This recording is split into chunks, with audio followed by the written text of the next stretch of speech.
I've never seen so many ambulances queuing, and I've never spent such extended periods of time with people waiting for a space.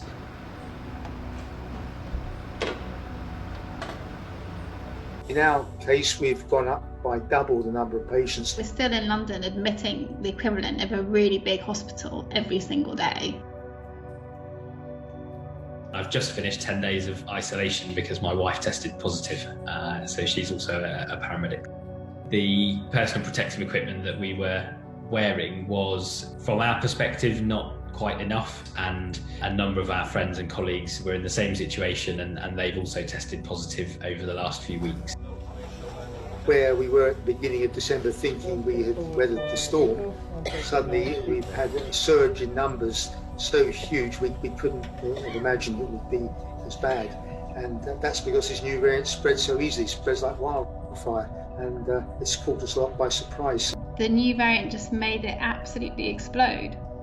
And again, we waited too long to stamp down on it. There's still more to come from this wave of the pandemic. Well, we expect the mortality will go up.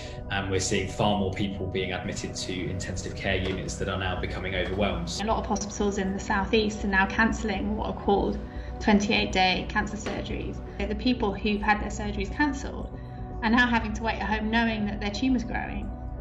And for some of them, by the time it's safe again, they might not be operable anymore, and that they've lost that window.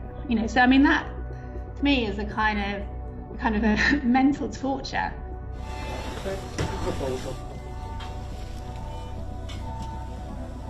Something that people are wrestling with quite a lot is knowing that they might have been able to do some more, or if they had have arrived earlier, then they might have been able to change the outcome for a particular patient. They're constantly in a situation where they know they're not doing the best for their patients, or they're trying their best, but they're just not in a position to be able to do that. I'm sure it's having a toll up and down the country, but I don't think we have a choice. We just do our best and carry on. That's what we're trained to do.